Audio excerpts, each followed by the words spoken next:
Good evening and welcome. Somebody say Nice to see everybody.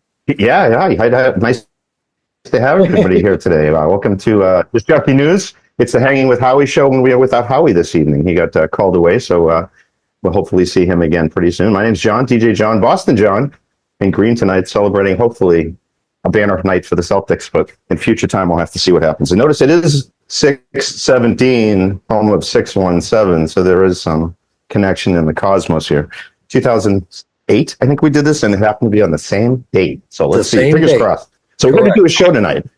So let me take a run around the room and say hi to all our treasured guests here. We've got DJ Eric with us tonight. Hello. Hi. We got DJ Buddy is here. Hello, Buddy. DJ Kevin is here with us. Hi, Kevin. We've got Scott, DJ Scott Carroll here with us this evening, and DJ Jay Brandon. How are you, sir? How are you? 617 love, my man. 617 love. Always.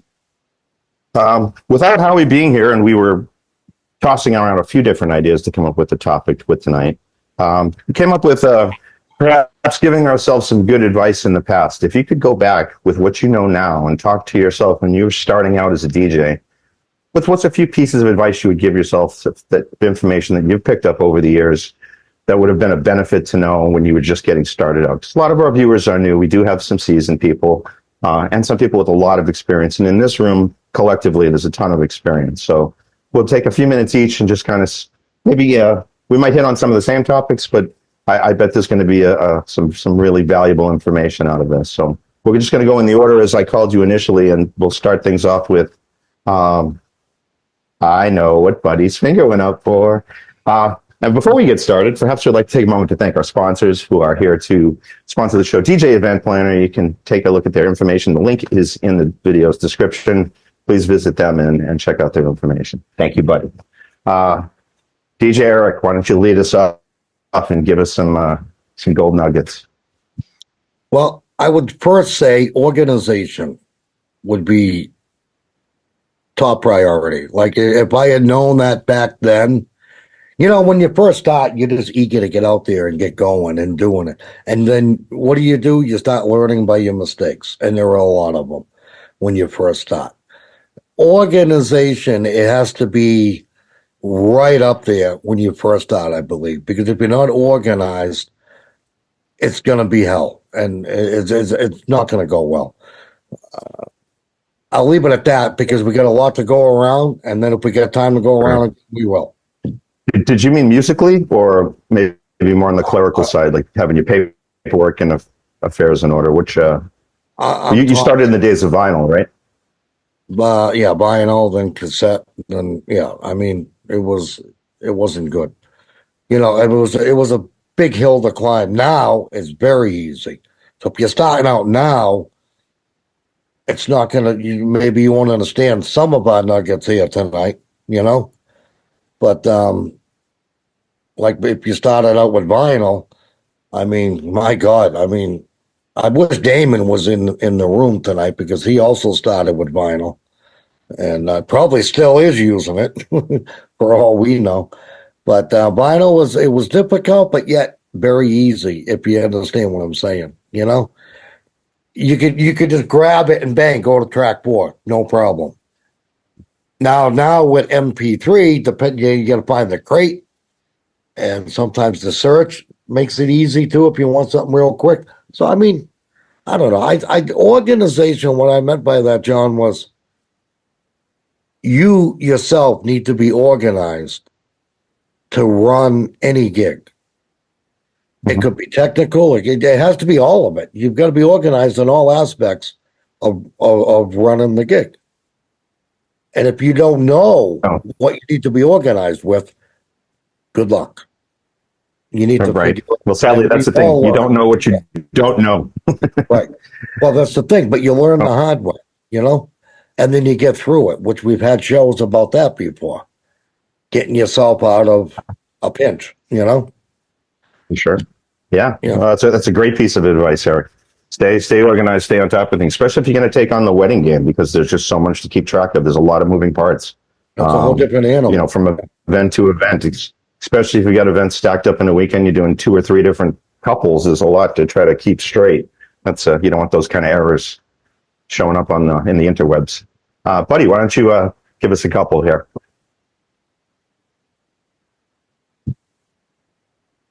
Uh-oh. Are you muted? I Did your mic can't go out? hear. Something No, happened. I unfortunately hit the wrong button. Oh, I'm a professional, trust me.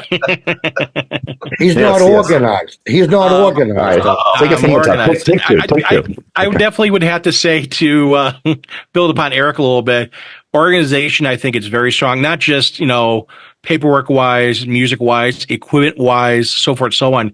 It should embrace that part for everything within your realm, because being organized is a great thing. And I do kind of miss vinyl. When I started out in vinyl in high school and doing it in college, I wish I still had a lot of my albums, because I miss those albums, those songs. But I will definitely would say, if I had to go back to when I started my business, I definitely would tell myself to probably look more in advertising, where you put your advertising dollars. And especially nowadays, interwebs are much more advanced than it was back in 03, 04, 05.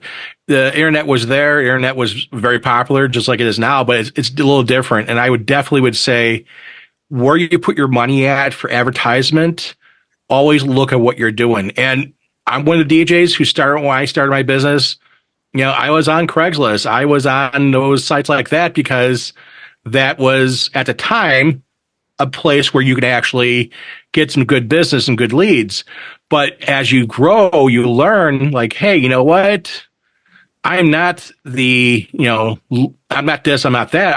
I could do this better on this side, or I get more leads on this side. And that's the thing, is that put your money where you need to put your money at, invest back into the business. And like before, the big thing is that where you're putting your money, how much money you're investing in advertisement, and how much you're getting back for the advertisement. I think it's a big thing I would tell myself, especially that. And if I can go way back again, back at high school and college, is don't throw away those albums, and keep those. Don't sell your turntables, because when you hit when you hit 50 and you look around, you see some of your fellow DJs, especially guys here in the chill room, have turntables, and you're like, man, I want some turntables again. Yeah, I miss my stuff. I want my records back. I want my records back. There's so absolutely. It's so much fun. There's no computer. It's between you and your pitch control and listening to everything. And that's one of the things I do say that I still do. I listen to the beat of the music. I don't look at the wave all the time. I listen to the beat of the music and hear the beat of the music and match. And when I do beat matching, it's through the beat and to get it that way, versus watching the waveforms and trying to line up and so forth. But it's a lot of things I still try and challenge myself. And I'd love to get my hand on what Jay has at his house there at his casa, the turntables. I'd love to get a pair of those. I keep talking to Tracy about it, but she's not budging and saying I don't need them. What's your address? Jay said I'll just send them to you, no problem. Oh yeah, sure. Jay has a ton of them just sitting around. Yeah. Of course. Supplies are going fast. Nope. See? Nope. No. I'm envy of you, Jay. I'm envy. Turntables. Vinyl forever. He's got to point them out and tease me. Well, it's funny you mentioned vinyl. Thank you, buddy. That's awesome, buddy. You mentioned vinyl because it's making a big comeback. Vinyl is coming back. I don't know. I don't think it ever went away. Right. But I'm saying more and more of today's DJs are getting a feel for it and using it, which is great. They're not doing. There's a few guys doing true vinyl. I mean, they actually have. You're picking it out of the sleeve. You're looking at the record. You're putting it down, and you're actually playing music off it. A lot of guys do vinyl, and it's basically they're using software and they're using basically the record for time keep versus actually taking a record and doing it. That's more. That's a challenge and it's fun. That is old school. That's keeping it real. Keeping the rubber to the road, beat to the street. Kevin, what do you have for us? What would a couple of ideas of some things you've learned over the years that would have been valuable back in the day? Well, back in the day, the big thing for me would have been start doing this a little sooner. My uncle was a big time DJ and worked a little bit in the Detroit market, and sort of got, I guess, aged out of a club. So he came back and got back in more into the wedding, and I started hooked up with him. Hey, this is fun. I always enjoyed music, So I guess my thing is start a little sooner, would have gained more knowledge, be more seasoned. In conjunction with that, I would say be around different DJs, learn what they do, take what you like the best of that one, take the best of this one, take, I like what that guy does. I like that what that girl does, and sort of become your own person, but take what you feel is what you're good at. My uncle's very good at the being a very robust, I'll say, announcer for the bride and groom, the bridal party coming into the room. And I sort of cheesed my way into doing that. The other thing I mentioned before we started this was don't get rid of any of your music. Even if it's on tapes or whatever, keep it, convert it, make it usable. Don't pitch it. Keep it around for, and ever, because you never know when a tune that you think is dead and gone might come back. Good points. I'll put a side note on what you just put through, Keith, is just as you're going out and shadowing these DJs, these people that are in your market, in your area locally, that's kind of how you build a network, that you have some guys that you can trust and call if you have an emergency and you've been out with these people and you say, I know this person's got the gear, got the talent, they're punctual, and they'll give it their all. And I've seen what their all looks like. And then, that's the number and that's the card you keep in the Rolodex, that if you ever do have some kind of an emergency, you got somebody you can trust. Yeah. So not only are you learning, but you're building, that you've got some people that do the same, that think like you, that spin like you, that can, read a room and listen to the requests and not just play their own version of what they think the people want to hear. That's just part of that as well. But those are two great things. Keep your vinyl and do some networking as you learn, for sure. Scott, what would you like to give us?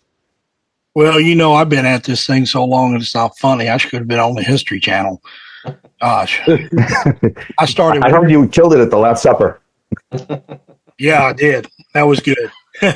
Yeah, it's bad when you were around when all those songs came out. But I started at the ripe old age of 17. So, and I'm fixed to hit 61 at the end of the month. So do the math. I've been at it for a while. It's yes, you make sure that you do keep your records.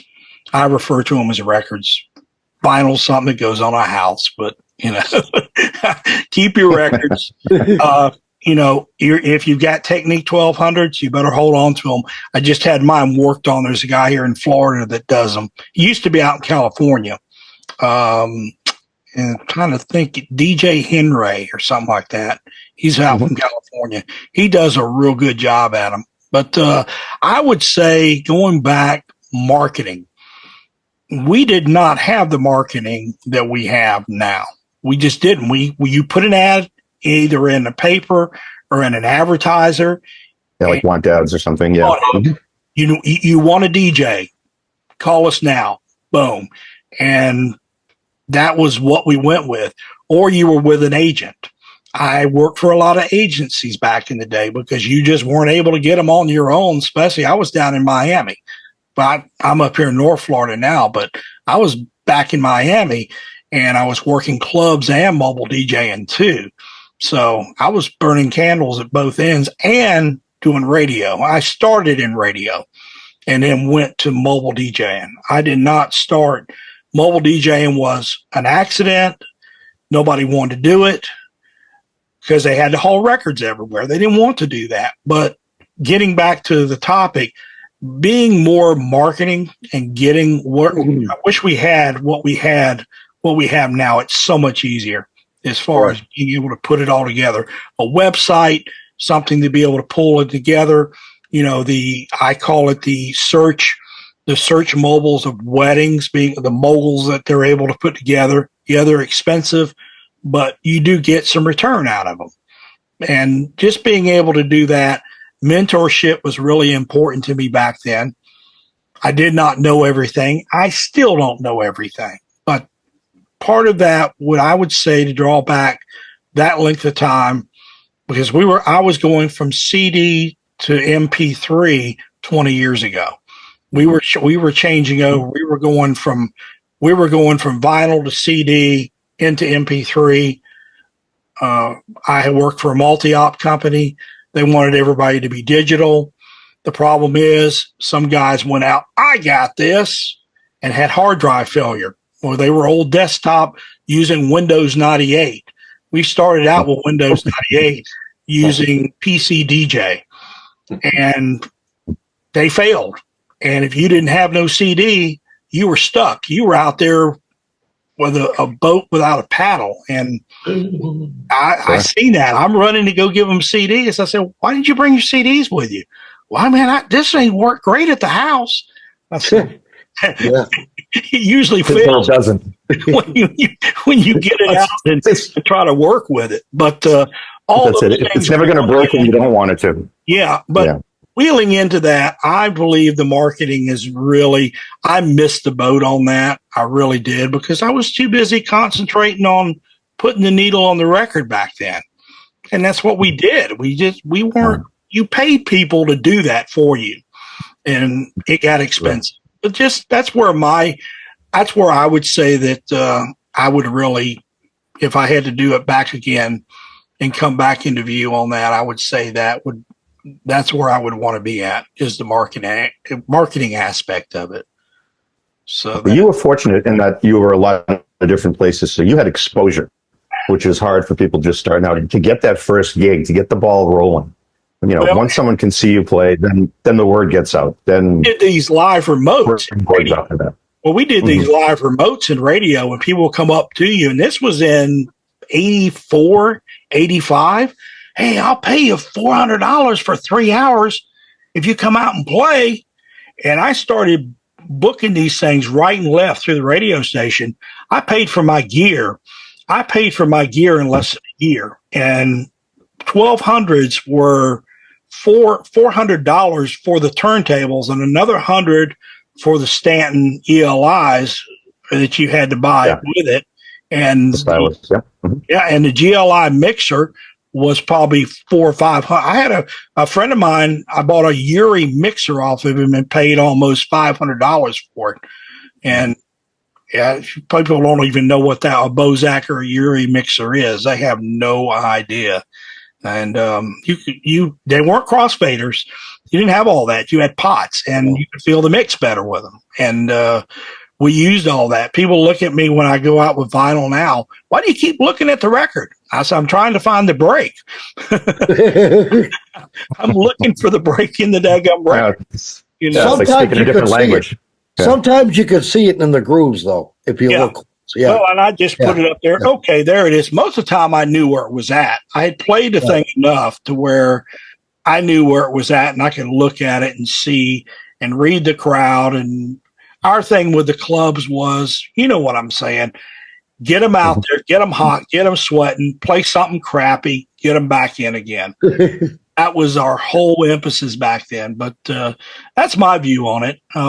Who is next on this thing here? No, that is excellent, Scott. That's all some great stuff. And that's another skill that a lot of the DJs don't have, is that yo-yo to when you work in a bar, you give them the rush and you take it away so that the bar can make money. And I learned all that, but I had a mentor that said that's what you need to do, and you listen. You don't get the big head, and you get the big head in this business, you're done. You won't get the call back if you make it all about playing the music. You have to really work with the rhythm of the business too. Sure. Yeah. Absolutely. Good stuff, Scott. Yes. Thank you.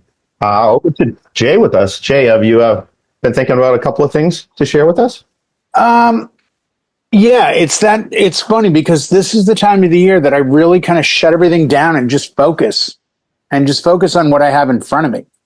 I kind of envy the DJs that are like worried about next summer and winter and corporate.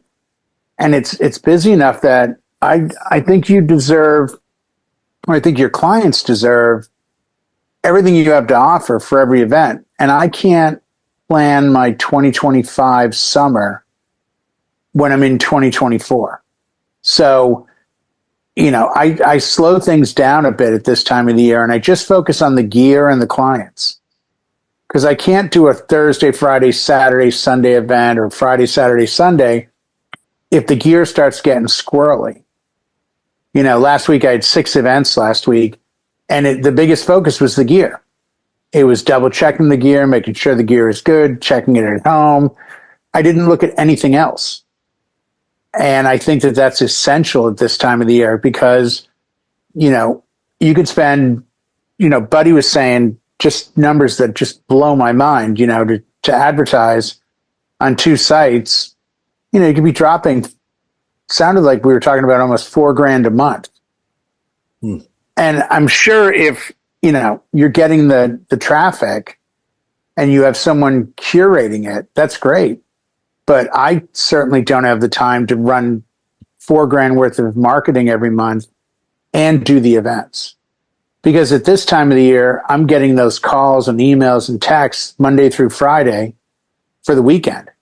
We just remembered, did we tell you we love this? Sorry, we forgot. By the way, do you have?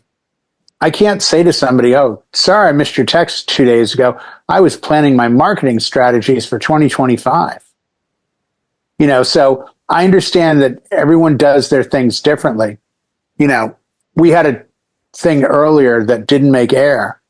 And I think it was you, John, that said, what would you tell, if you could go back 20 years in your career, what would you tell your 20-year ago about to be business DJ about the industry? And I've been thinking about that since you said it. And I think I've probably got the one answer no one expects and the one answer that will kind of take people off guard. So I'll explain it. If I could go back 20 years ago and tell myself something, I would tell myself not to talk to other DJs. And what I mean by that is we spend so much time, and this is a great example. Nobody's dead right now. And if they were, they wouldn't admit it. And everyone's charging $100,000 a wedding. And if they're not, they won't admit it. Yeah. So I think one of the critical times when you're busy, the thing to not do is talk to other DJs. Focus on you. Be selfish. It's you, the client, and that's it. Don't worry about what everyone else is doing. They bought a new car. They're going to DJX. They're the height of their career. Good for them, but they're not paying your bills. If they're not in the house, if they're not in the checking account, I don't care. If you've done 400 weddings last week, that's awesome. You're just amazing. But I think you really need to get a little selfish at this time of year and put on the blinders, cover your ears a little bit. And the only people you should be talking to are your family and your clients. Let the DJs go be famous. They're all amazing. They're all doing the killer jobs. And that's just truthful. This is a really good industry for helpfulness. And it's a good industry to get advice when you're around the right people. But in general, it's a pissing match sometimes. So don't compare yourself. While you're focused on you, don't make comparisons because you'll lose usually. And 90% of the time, the DJ telling you they're doing better than you, they're lying. They're lying. So don't be comparative. Just focus on your clients. And I like the fact that you said to, live in the moment, be present. That this stuff is going on right in front of you. And this is what matters. Next year's calendar is next year's calendar. Don't short a current show because you're too preoccupied with fluff that doesn't matter yet. I have lost business. Yeah, I've lost business, knowingly lost business, where people have said, I have to meet with you this Saturday because of our schedule. And I'm like, can we talk on the phone? I have an event this Saturday. Well, we're about 20 miles away. Can you meet us at 9 a.m? No. What time's your wedding start? 4. Oh, well, we could meet at Starbucks at 9. I'm like, I don't do meetings on the day of an event. Yeah. You don't? No. Because I get up, the gear is loaded, everything is set, and I don't want to leave the house unless I'm going to the event. Because what if I go to your meeting, I get in a car accident, and now the people that have already paid me don't get me. But you may turn around and say, yeah, you weren't a good fit. So my attitude is, the day of an event, I don't care who you are or what you have to offer me. I'm not meeting with you. And I won't even meet with you on the phone. My brain is stuck on today. I don't want to deal with tomorrow. I don't think actors work in the moment and then talk to people on the phone about the next part. Just be in the moment. I think we get too lost in it. Just people paid a lot of money for you to make their special day special. Do your job. Right. Don't let anything get in the way of that. And Now, that was a topic on a forum not too long ago. Like, what do you change anything? And like, yes, it changed my diet, my day. I avoid unnecessary trips. Keep it real close to home when you know you get something that's, stay safe sure in the you got, bubble. I'm sure you've all had the phone call. I've probably had 6 people call me the week of, the day of, or the day before. Hey, are you available this coming Saturday? No, why? I double booked. Oh, what happened? Well, I booked a $500 wedding, but then this friend of mine booked me on a $1,000 wedding, and I need to cover the $500. Well, that's a you problem. Click. Hey, man, I separated my shoulder. Oh, my God, did you get jumped protecting a school bus full of kids in wheelchairs with puppies? No, I went surfing. I had a bunch of drinks and I fell. Okay, that's a you problem. Hey, Jay, we used to call them screamers. Well, and that's it. Yeah, exactly, Scott. And people get like, oh, man, you're a jerk. I can't believe that. No, I'm really not. But I didn't choose to get on a jet ski the morning of my wedding. Right. I didn't choose to go play softball the morning of the wedding, and then I break my ankle. Can you imagine the phone call?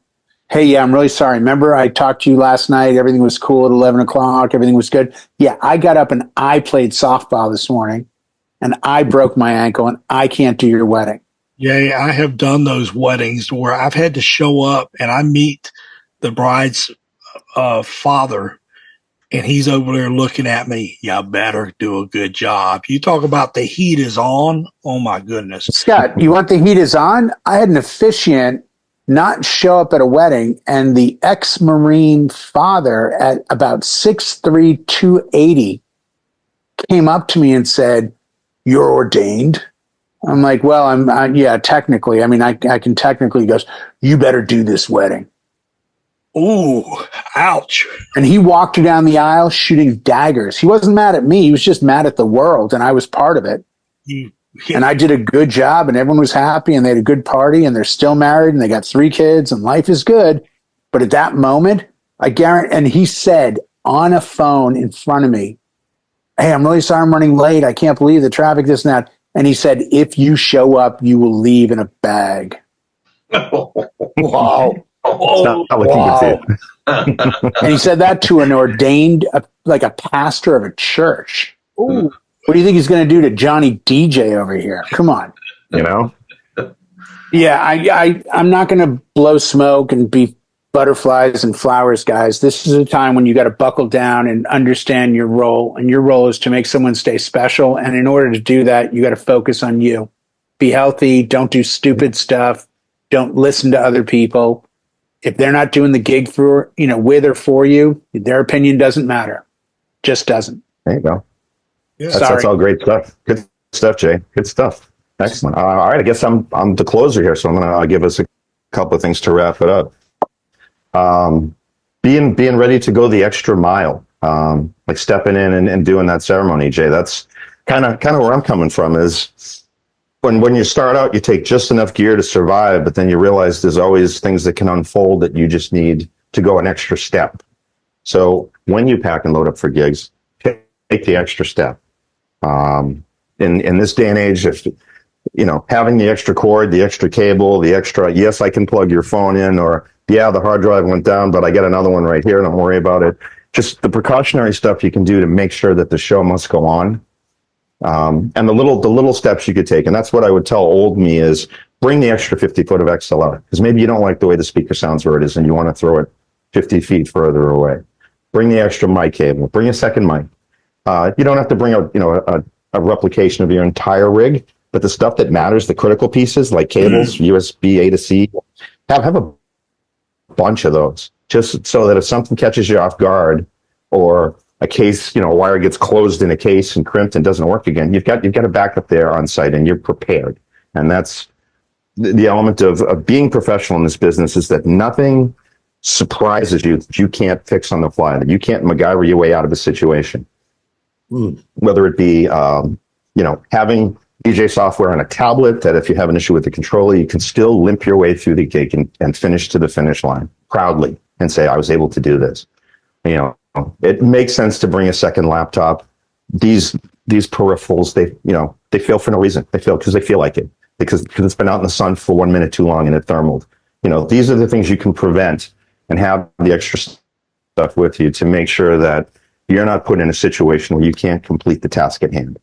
And that would be the piece of advice I would tell myself. And that's everything from making sure that the spare in your car has air in it.